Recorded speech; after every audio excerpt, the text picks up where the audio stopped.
Hey guys, Happy Catty Crypto here. Welcome back to the channel. I just want to take some time to talk about metaverses and the metaverses that are coming and what to expect, what not to expect, how long it will take or it could possibly take to develop these kind of metaverses. So let's start off with Decentraland. Now, Decentraland they started in around 2015 and it was launched in 2017. We're now in 2022, guys, and it's still a work in progress. So take that into perspective for all of these other people that are coming out with their metaverse plays and their land drops and selling land way before they've even provided a gameplay demo, guys.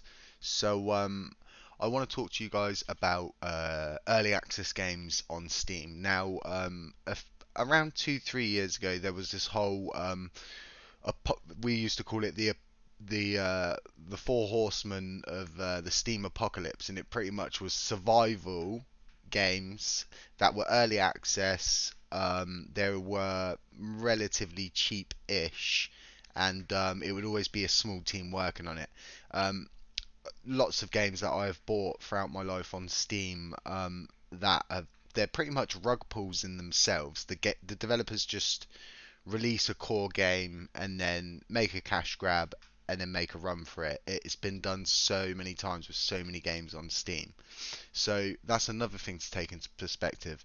And then also, like, what happens with development teams that are not purposed or don't have the required training or skill sets to build these said metaverses, and they just sort of learn as they go. Do you know what I mean? And they will eventually get to where they're going. Yes, they will release something, but remember, there's games like DayZ that started off as a mod for a game called Arma, and then eventually Dean Hall was offered some money to create a standalone from Bohemia.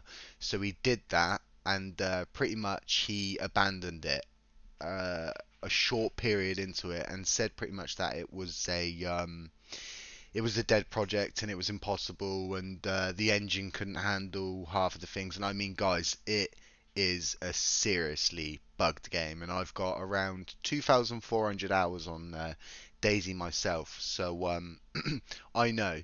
And from where we was 5 years ago to where we are now, the game is such a glorious piece of gaming. It really is the granddaddy of like these I mean um, PUBG, for example, is pretty much DayZ and then just enclosed into an area.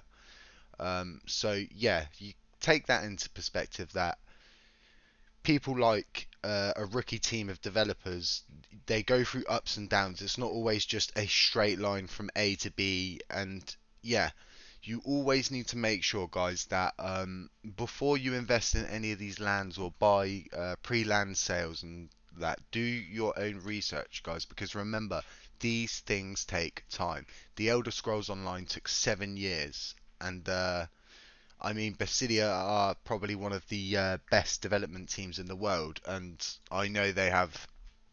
There's a saying also on PC is it's not a bug, it's a feature, and they're renowned for it, guys. And there is still bugs inside like Skyrim that are unfixable. So also take that into perspective, and then take into perspective that this is uh this is going to be a place where a lot of people congregate, and where people congregate and where money is, scams will take place, guys. As we know, there's scams everywhere at the moment. So if we go to, for example, type in Lunaburn, we'll go to the latest, and as you can see, no doubt within a couple of seconds of scrolling, so you've got one real code there, I think. Let me just double check before I confirm that. Yeah, so that's the real one, okay, guys? So if you keep going through, you'll see, let's have a look here, scam codes, guys. So wherever there is interest and opportunity, there's always someone there ready to scam. So yeah, take into consideration someone like the other side and their metaverse. They've actually released a gameplay demo, and I won't be able to play it because I'm unsure if I'm allowed to do stuff like that on YouTube. But you guys can check out their trailer for the other side, and you can check out their latest gameplay demo, which it shows you the engine, it shows you the sort of style you're going to be looking at. And yeah, it gives you a real idea of what you've actually bought land for, instead of you just buying land and you can see your land on a map, but you can't actually go inside this metaverse. You can't interact with your land. You can't set up a shop on your land or rent people shop space on your land. You're gonna have to wait 5 to 6 to 7, maybe even 10 years. So I think World of Warcraft.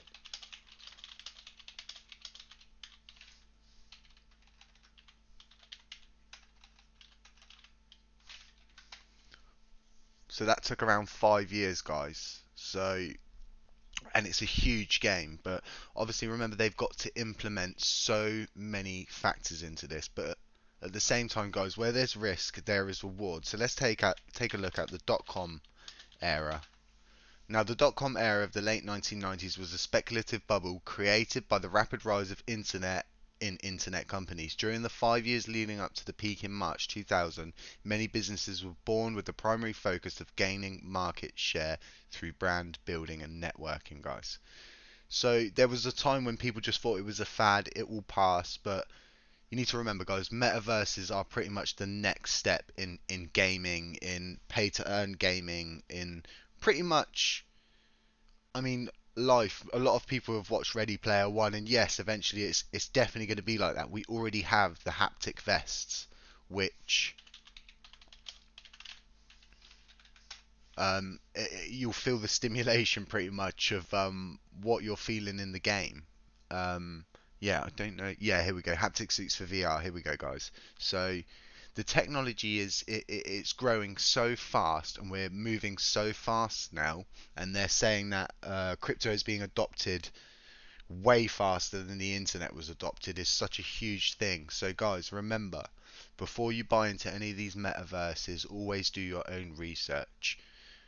Check to see if they've got an actual engine to start with. I mean, every game needs an engine, and then alongside the engine, you need assets.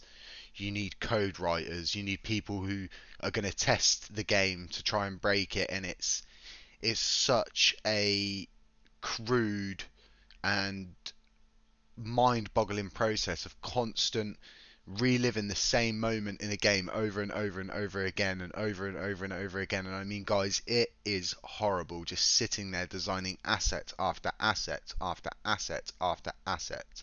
And we're talking about items that are going to be worth money. You're going to have NFTs which you'll be able to buy, and then that will give you clothes in the game, and then you can sell those clothes to somebody else. And you know what I mean? The world is your oyster at this point, guys, but always be careful. So yeah, that's my little bit of information really on metaverses right now, but I'm going to do a more in-depth video. I'm actually going to get a friend of mine on who is pretty much, he's been in the gaming industry for about 16, 17 years. He's worked on games like Fable, Fable Anniversary. I don't really want to start naming off too many games actually because it might give off too much, and yeah, I want to sort of just tread that water as we go. But guys, we'll get my friend on and he can really break down to what it's like working in the gaming industry and how long these things could possibly take to develop. That's all I've got for you guys now. Stay tuned, stay safe, stay away from scams, and this is not financial advice. I'm not your financial advisor. Yeah, ciao for now, guys. Shloop.